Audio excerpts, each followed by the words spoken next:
It's been a pleasure to know this gentleman now, and I guess my wife and I have known him almost 40 years now. I don't think he even realized it was that long, that ever since we moved to town. My wife used to work for him back in the old days. And he's really a great guy and a great personality. And I think what you have to know about him is that nationally, he's well known for being nominated for Nobel Prizes and Pulitzer Prizes. Now those, you don't bandy those things around too often, so you know he's got some credentials. Now, I could spend the next 20 minutes reading everything off to you, but just to know that he's published all those books that you see up there. And tonight he's going to talk to us about one of them. But the key here is that he has a Bachelor of Arts degree from LSU, and he's been, you know him probably as the guy that runs the Acadiana Profile, because he's been publisher there now for I'm not sure how many years it's been, 36 years it says here. And he is very much into history, genealogy, and religion too. So he can speak on any one of those three subjects. Probably more than that, but at least those three. So if he doesn't mind coming up, this is Trent Andrews, please.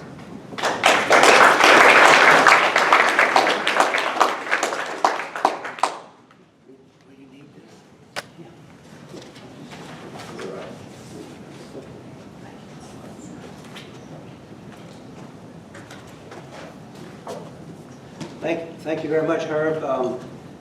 Trent Andrews is my name. I'm the former editor and publisher of Acadiana Profile magazine. I did run it for 36 years, and I sold it about 4 years ago. Between running a book publishing company and a magazine, I was working 7 days a week and neglected my wife and my health. And when you're too busy to say your prayers, you're in the wrong, and we all know that. Especially those of us who are a little bit closer to the end of life than the beginning of life, which I think would include most of the room.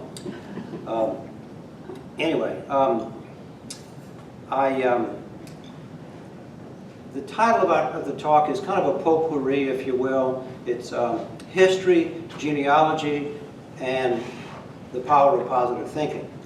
At the end of the program, I do have some books that if anybody would like to buy a copy, they're welcome to. And I also have some booklets, which is the condensed version of The Power of Positive Thinking by Norman Vincent Peale. And you can have a copy. I scraped up about 15 or 20 of them. Some years back, Dr. Peale had a nationwide campaign to distribute the condensed version of this book. And I think there were 5 million copies that were printed, and the guy leading the charge was Art Linkletter. Art Linkletter's son had committed suicide, and Linkletter knew, like Peale knew, like you and I know, that there truly is a power to thinking positive as opposed to thinking negative. In the early 80s, when the economy crashed and our business was holding on by the fingernails, I mean the edge of the fingernails, when I woke up in the morning, my prayer time was reading Norman Vincent Peale. Now, I'm Catholic. I grew up Catholic. And Dr. Peale was another religion. But he was the guy who commingled psychology and theology, the first guy to do it. It was in 1935. He wrote a manuscript called The Power of Positive Thinking. And he went to publishers and got rejected. He went to publishers and got rejected. He got rejected 35, 36 times. He came home, he took the manuscript and he threw it in the garbage can. And was depressed. And he figured, you know, sometimes you're wrong in what you want to write about.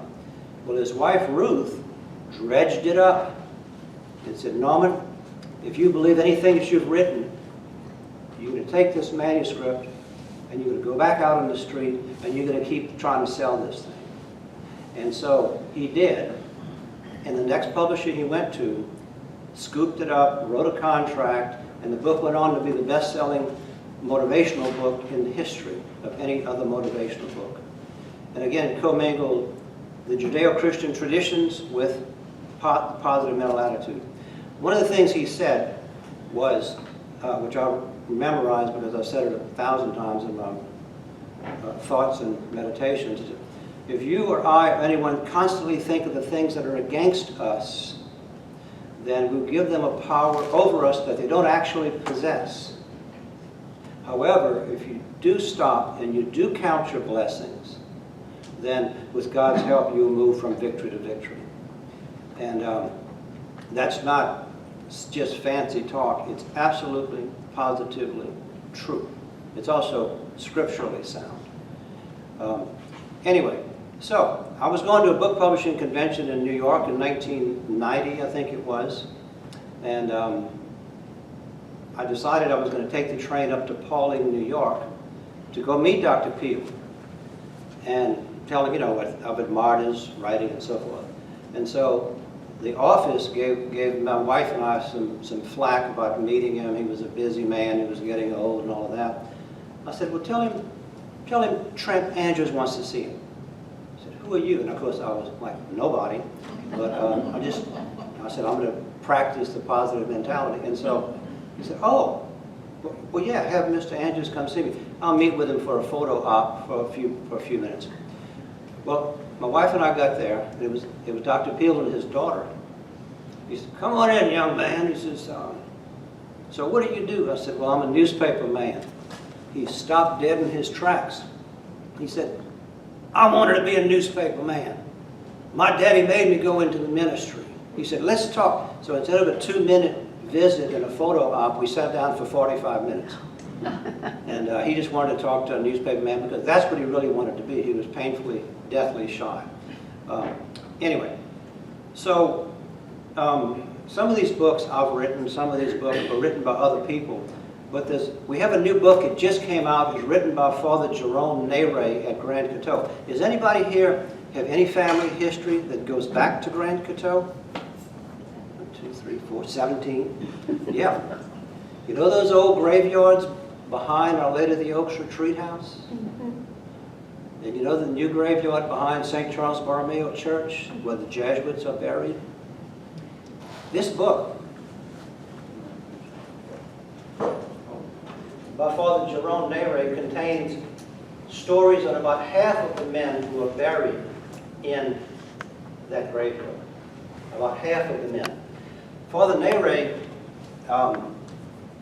who, by the way, he has 7 college degrees. Red Dumasnil was saying, that sounds like a dangerous man. He taught in Boston, he taught at Notre Dame, he came back to the Oaks to be a retreat director, and he's bright, bright, bright. Well, he went into the archives at Loyola and he dug up the life stories of about 250 or 300 Jesuits and compiled brief biographies and published the book. It took us 2 years to edit this thing. We also have like 64 pages of pictures and 220 biographies. But the intrigue is that a lot of these people the people who touched a lot of our lives, whether they were ministers in churches or retreat directors or whatever,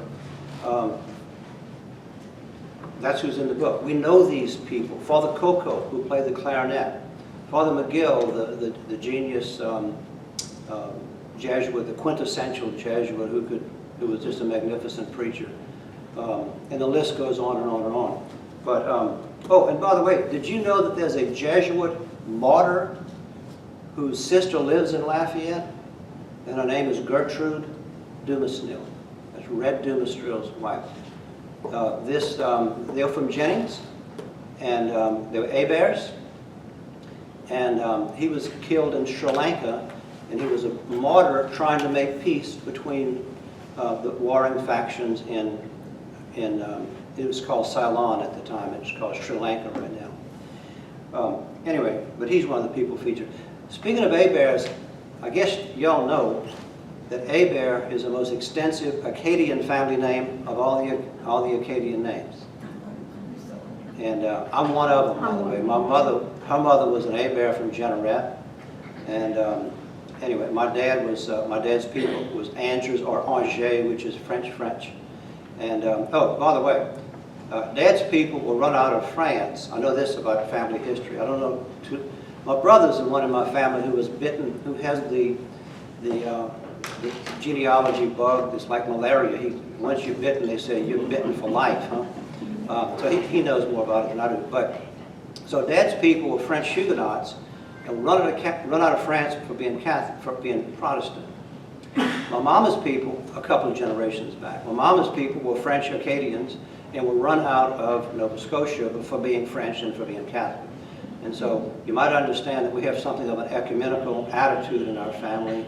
We're tolerant people, not so much of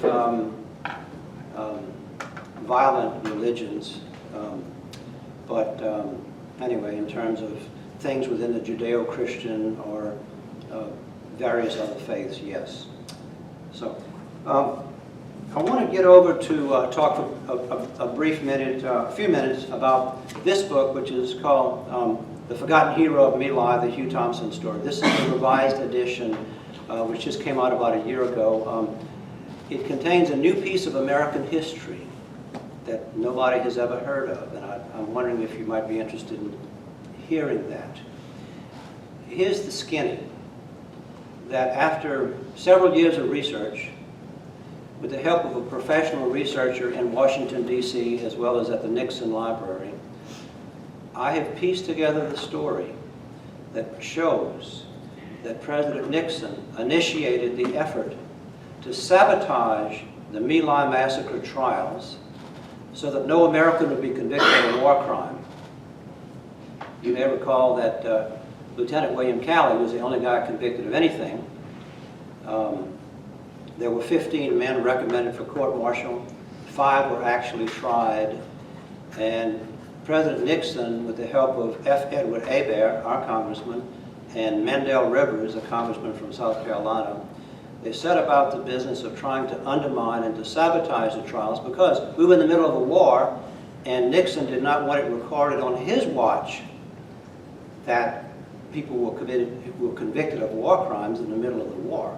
Were these actually war crimes? Yeah. When you line up 25-year-old mothers and their 3- and 4-year-old children, and the mothers are begging for their lives, and you say, boys, lock and load, we're going to work. This is murder. This is a war crime. This is our people stooping to the same depth that the Nazis did, or Stalin's sociopathic killers. Now, I believe, like Hugh Thompson believed, that the majority of our people fought honorably in Vietnam. I lost 2 brothers-in-law. We lost 63,000 people. The Vietnamese, by the way, lost 5.2 million people. When you go to war, no matter what any politician tells you, we're killing 80 to 90% of the people we're killing are civilians. That's who collateral damage is like, well, we're going to bomb this regardless of the consequences. Collateral damage, that's too bad. Historically, as long as man has been fighting man, and by the way, you'll notice no women, except maybe one, has ever led us into war. The war in Iraq, I will point out that while it was a popular thing to do after 9/11, the loudest voice against the war, about going to war in Iraq, was the United States Catholic bishops, as well as the Pope himself, as well as others who were just wanted to avoid war in general. Hugh Thompson said, and he was quite the war hero, he said, I don't know why we didn't work this out in the first place because we're very friendly with Vietnam right now. I went back to My Lai with Hugh Thompson and CBS News and Mike Wallace about 15 years ago for the 30th anniversary of the My Lai massacre. The people there are very forgiving. They're very small.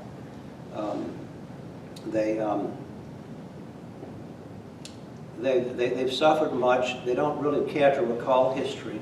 And by the way, even though the communists ostensibly won the Vietnam War, when we went to Saigon, which is now called Ho Chi Minh City, that was a bustling, upwardly mobile, capitalistic society if I ever saw one. You had kids going to college at 3 o'clock in the morning. We want out of the rice fields. We want to get an education. That's the ticket. That's the ticket. That's what my grandmother said to us when we were growing up. We'd go visit my mom on Sundays. You stay in school, do your study, that's the ticket. She knew, like most of our people in South Louisiana, the way out of the mud, the way out of the cane fields or whatever, is hit the books, study. The most powerful gift we've ever been given by our Creator is the brain. And it's, you know, the idea of wasting it would be a tragedy, although we keep seeing it in some people, generation after generation after generation, and anyway, I don't guess we're going to solve that tonight. So getting back to President Nixon's sabotage of the My Lai massacre trials, you'll notice only one guy was convicted. There were 504 Vietnamese who were basically, we went into the village, our people did, and were told the night before, well, the Viet Cong live here, and we're going to go in at 7:30 in the morning, and we're going to wipe out the whole village. And one of the men of conscience had said, well, what if they're women and children? And Captain Medina, who lied later through his teeth, he said, what if there's women and children? Captain Medina says, I said kill everything.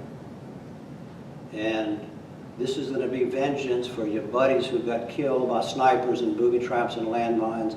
And these people, anybody in that village at 7 o'clock in the morning, they're the Viet Cong. Well, there were no Viet Cong soldiers. It was only 504 women, children, and old men. And our guys went in and killed them. So, Hugh Thompson was the guy with the guts.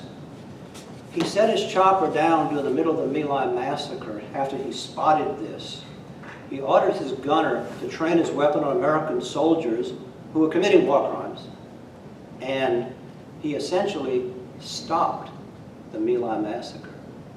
The research I did into this, and I spent 3,000 hours roughly for the first book, showed that the operation where we slaughtered people in My Lai was the beginning of the operation. The maps show there was a peninsula with approximately 10,000 people living there. And the plan was, as was shown in court, to go from village number 1 to number 2 to number 3 and just wipe the people out. Had Thompson not done what he did, there could have been thousands and thousands of people who were killed. What did Hugh Thompson get for his trouble? He was treated as a traitor for 30 years. And by the way, Hugh Thompson lived in Broussard. Y'all remember? Yes. He's from Stone Mountain, Georgia. He was born in Atlanta. He grew up in Stone Mountain, Georgia. He was a lifer in the military. Loved his country.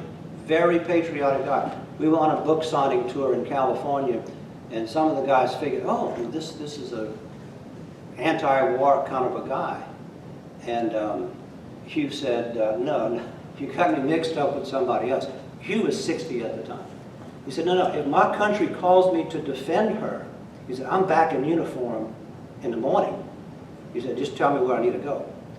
And these guys in California were very disappointed that, well, we thought you were like a pacifist. He says, you got me all wrong. You know, a defensive war to protect our country, we can't relax our guard. We know that. So what Thompson got was we treated like a traitor for 30 years. Drove him to the bottle. Well, he liked the bottle before, but I think it drove him deeper. So one morning, he's at Fort Benning. There's a knock on his door, and he's being subpoenaed to go to Washington. And they want to know what you saw, what you did. They tried to get him to admit that he ordered his gunner to train his weapon on American soldiers. Of course, that's just something you don't do. But the other thing you don't do is obey an illegal order. Men are taught when they enter the military, you know, the Geneva Conventions, the laws of war, and so forth. And the idea of anybody who's waving a white flag or surrendering, you don't shoot them. That is a violation of the Geneva Conventions, and you can be court-martialed for it. Well, so the Congressman F. Edward Hebert and Mendel Rivers tried to get Thompson to acknowledge that he had done this because they were going to set him up for a court-martial. Listen how screwed up this gets. They were going to set him up for a court-martial. It's like, wait a minute, this guy's an international war hero. This is one of the bravest souls I've ever heard of in my life. And they set him up for a court-martial? They figured that if they could break the back of the Army's chief witness against Lieutenant Calley and some of these other men, that the case was going to collapse, and Calley would walk off scot-free, and so therefore our military wouldn't be shamed. That was the whole point. So anyway, I knew this story to be true when I did the first book. I couldn't quite prove it, and so we spent another couple of years rounding up bits of information. Let me read you something very briefly.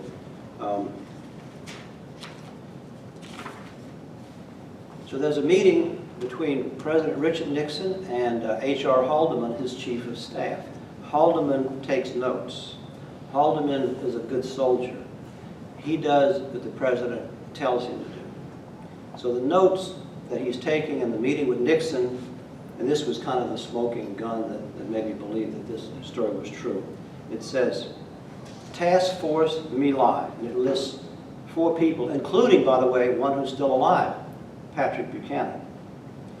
Patrick Buchanan was a speechwriter, and he was a political operative, and so forth. But anyway, the next line says, dirty tricks, but not too high of a level. Remember that term, dirty tricks, with Watergate?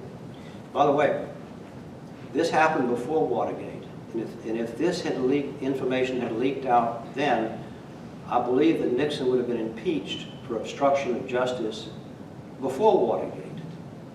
But anyway, dirty tricks, but not too high of a level. In other words, plausible deniability. You can't trace it back to the president. Discredit one witness. Let's see, who might that be? The government's chief witness against Calley and the other butchers? Discredit one witness. They don't mention the name. It's Hugh Thompson, the guy who lived in Broussard. Get out the facts on Hue.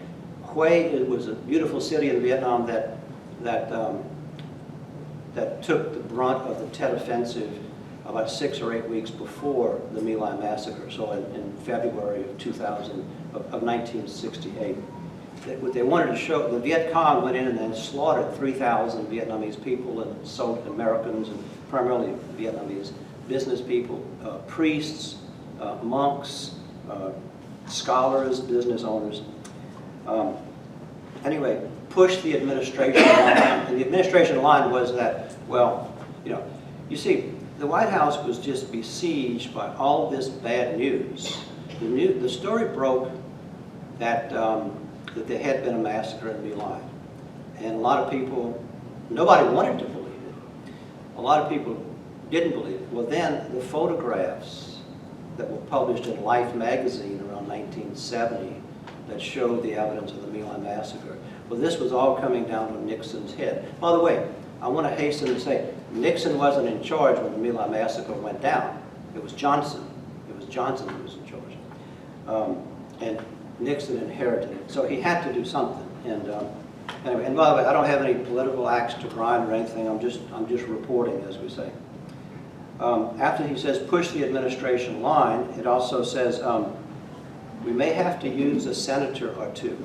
Well, that senator or two turned out to be F. Edward Hebert and Mendel Rivers from South Carolina.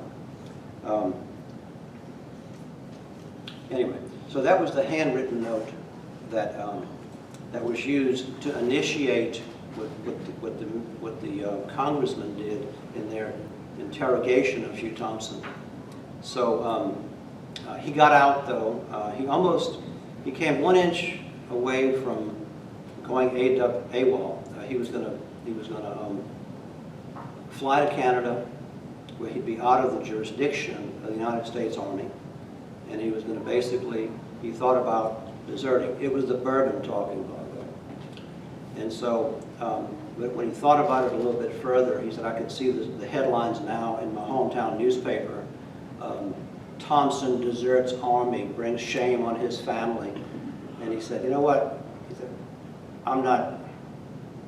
I ain't going. I'm going to keep going back and telling the truth, and telling the truth, and telling the truth, and the truth will set me free. This is what he believed. He read that somewhere. So he did, and one man was finally convicted. Everybody else walked. And the president's plan to undermine the My Lai massacre trials was successful. There's more to it than that, legal complications and stuff, but that's the bottom line. When it became known to people in Atlanta that Thompson, who was also from Atlanta, let's see if I can find this. He got a lovely postcard from one of his fellow Atlanta citizens, and I'll just read you a couple of sentences of it. "You should be stripped of your stripes, you chicken liver traitor, for the trouble you have caused our country and our military. What do you think war is, a ping pong game? That village was a threat to our men. Your kind is worse than the enemy, the commie rat within our country." So here's a guy who would lay down his life for his country, and the tables are being turned on him, he's being called a commie rat. Anyway, when I first read about a little paragraph about Hugh Thompson right before Thanksgiving of 1998, I said, wow. So let me see if I got this right. He set his helicopter down in the middle of this massacre because he saw that innocent civilians were being slaughtered. He ordered his gunner to train his weapon on our own people, and he stopped the My Lai massacre. I said, good Lord, good Lord. I've never heard of anything so brave in all my life.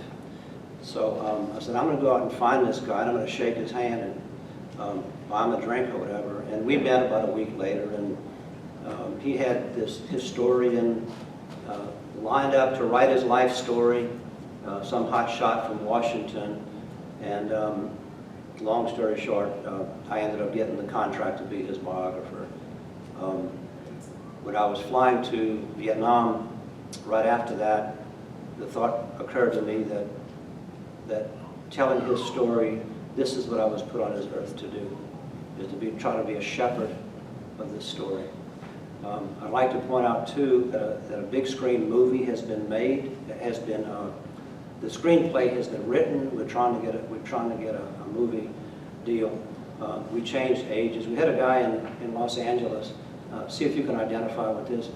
So they said, well, where did Thompson get the moral compass to do what he did? I said, well, 2 or 3 things. One of which, he was in the Boy Scouts, and he took to heart the teachings of the Boy Scouts of America. A scout is trustworthy, loyal, helpful, etc. I said, and secondly, he took to heart the basic teachings of the Judeo-Christian traditions. Love the Lord above all things, love your neighbor as yourself. That wasn't just words, he took that to heart. Well, anyway, these, let me just say, materialistic, totally secular-minded guys in Los Angeles, the screenwriter at the time and the agent, they looked at me like I was from outer space. It's like, you preaching? I mean, what? You talking about religion openly? Well, like Zig Ziglar used to say, we better do it, otherwise if we lose our freedom to do it. Zig Ziglar might have been a prophet. Zig Ziglar was the famous sales trainer. So anyway, I'll kind of wrap up on the note. I'm going to tell you about a few of these other books, and I'll open it up for questions and answers if we would have a few minutes after. Is that okay, Herb? This book was done about 25 years ago by Truman Stacy. Y'all recognize that name? He was the editor of the Lake Charles American Press. It's called Louisiana's French Heritage. It's been out of print for 10 years, 12 years, and then 8 or 10 of these showed up. It's kind of turned up, so it's kind of a rare book. It's a story of the French contribution to the colonization of the New World. And then the exploration of the Mississippi River. There are all kind of names in here. We don't have an index, unfortunately. This was probably the first book we ever published, the first one or two. But this one turned up, and I learned a lot about French history from Truman Stacy. This book, Grand Coteau, the Holy Land of South Louisiana, has the history of Grand Coteau. It has a story of the miracle of Grand Coteau. It has the story of the nuns coming, the Sacred nuns coming to Grand Coteau in 1819 and 1821, and how they bribed the Jesuits to come to Grand Coteau too. They bribed them with 200,000 bricks. They had these bricks. They wanted to get a priest over there to hear confessions and say mass and so forth. And so they were going to build this additional building. They said, well, we really want the Jesuits to come to Grand Coteau and not Donaldsonville. They said, what if we throw in the bricks? It's like, well, mother, that could be bribery. Well, you know, the end of this case was justified. That's how the Jesuits ended up in Grand Coteau. By the way, the New Orleans province, which was 10 states, recently joined with the Missouri province, consolidated, to make a new, larger province.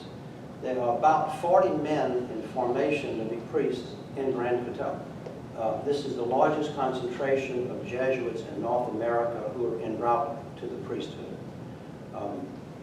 You know, you hear about vocations waning in various religious, religions, religious orders. And anyway, right up here, right up the road is the highest concentration, the 40 men in formation from a number of states. Oh, this book, The Truth About the Cajuns, this was my first book. My grandmother inspired this because she used to fuss and cuss about Justin Wilson not being a real Cajun. And by the way, this how y'all are. Would somebody please talk to Moonbrook Fawn and tell him that's not cool? I mean, he's on KPL, and it's like, how y'all are. My grandmother, who was an A-Bear, threw a fit over this guy. She said, he's not even Cajun. And he's making all these malaprops. He makes us look like a bunch of dumbasses. Like we can't talk, we're illiterate or whatever, which I personally resented because my great-grandmother taught me to resent it because she resented it. Anyway, and so I wrote a chapter in here called, let's see, The New Age of Cajun Humor, or Justin Wilson, Go Home.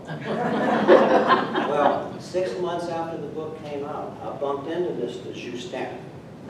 And he shot me some eyes. I said, let me just make myself scarce here. But no, I would have debated. It was like, dude, I mean, you're making our people. The thing about the Acadian people, we're smarter than the average bear. We're ambitious.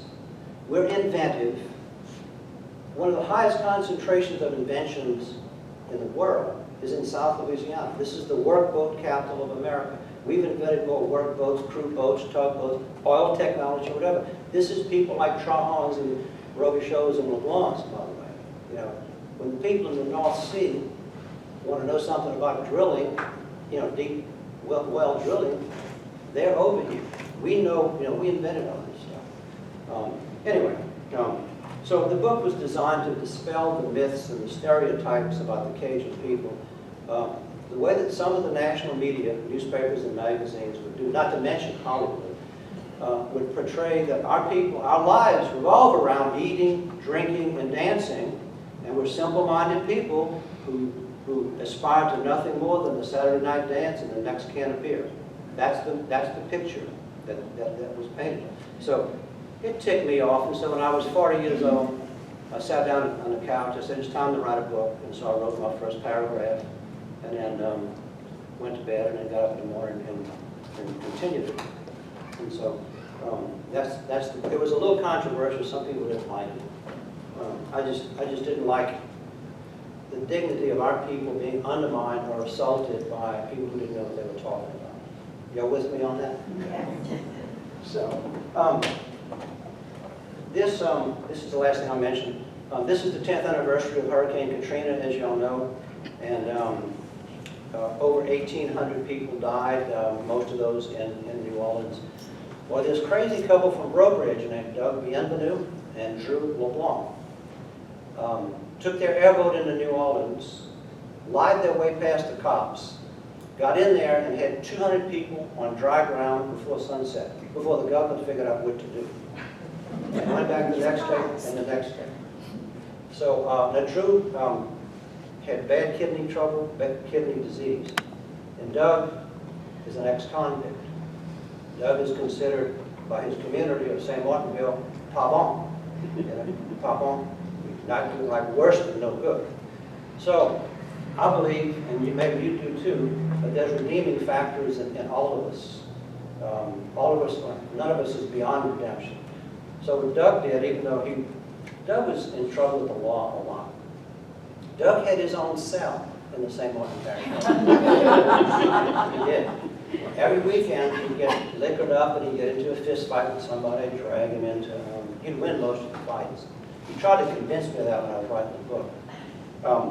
He said he won most of them, I'm not sure how true. Anyway, so he had his own cell. So when he was trying to get into New Orleans past the roadblock at La Place, he was stopped by the state police and he said, he had his airboat behind his car, his truck. And the cop says, well, what you got, buddy? He said, I'm here for search and rescue. And he says, who you with? He said, I'm with the St. Martin Parish Sheriff's Department. The only thing he knew about the Sheriff's Department was where his cell was. But they got him in there. And maybe the end justified the means. So he gets to Causeway Boulevard, and the wildlife and fisheries people are stopping. He said, the guy says, well, what you got, buddy? He says, I'm here for search and rescue. He said, that's nice. Pull off over here. We'll get back to you. Well, you have to understand, impetuous people don't yield. Eagles don't flock. So Doug pulled off and says, no, I don't think I'm going to do this. So he just went around the cops and he got off of Causeway. He put down on Jefferson Highway, drove in front of Auctioneer's Hospital, and it was like, how did he know where to go? So where he went was, he was just there, and he just started, it was a black neighborhood, but there wasn't anybody else coming in anytime real soon. And a lot of these people were dead, would have been absolutely dead. The water was still coming up. There were these two old men. One of them was on a mattress that was kind of halfway floating, and the other one was holding up the mattress. And they got into the house. Doug found somebody from the hood, well, the local drug dealer, okay. He knew where everybody lived, because that's where he lived. He knew where the old people were, the handicapped, the elderly, whatever. And this guy let it look, this is, you know. So the drug dealer probably didn't have much in the way of social redeeming value either, but he led Doug Bienvenu, the ex-con, to the home where these old people were, and they saved both of their lives. And anyway, there were several hundred. Doug says 800. I'm going to cut that in half, but they saved at least 400 people. So anyway, that's this. Oh, by the way, General Russell Honore, you remember the footage of Katrina when the city was in anarchy and totally out of control? And Honore, by the way, from around New Roads, he's from Point Capri Parish. Graduated from Southern in agriculture, and 3-star general, 37 years in the military. We published his book too, and you know, a pretty proud moment. He's not running for governor, as y'all hear. People really want him to run for governor, but I still remember the CNN scene where the city's in anarchy, and all of a sudden, this 6'6", 3-star general with a very mean face marches in, and the guys in a tank, and the guns are out. He says, "Move that, lower them damn weapons, move that. These are our people." Anyway, and you knew in that instant that this man was in control. He had, by the way, 20,000 troops behind him: Army, Navy, Marines, and Air Force. And they took control of that city. They rescued about 50,000 people, and another 50 or 60,000 people were rescued by friends and neighbors and so forth. The Cajun Navy from the Lafayette, Abbeville area, the individuals who volunteered, and there was also a contingent from the Lake Charles Sulphur area. They went with their boats, and they got in, and they just saved people left and right. So, and Harry Lee, he did a lot too. Who's that? Harry Lee, Sheriff Lee. Oh yeah, absolutely. He Yeah. was a big mover and shaker. Yeah. So anyway, that's the story of what I had to say here. The last thing was that Hugh Thompson's lineage was Cherokee Indian. His great-grandparents lived in the Carolinas. They were driven out of the Carolinas in the Great Trail of Tears. And his great-grandparents, being people with their own minds, with a mind of their own, they decided, we ain't going to Oklahoma. So they peeled out of the Trail of Tears, and they ended up settling in Georgia. So anyway, so that's his heritage. If anybody has any questions, that concludes what I have to say, and then some. If anybody has any questions, I'd be glad to try to answer them. Thank you.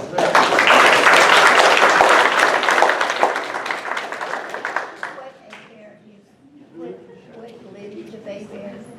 Because my dad's from Franklin. Want to step in front of you? From where? Go ahead. Franklin. My dad was Sterling Bayberry. He was commander of the state for the Legion.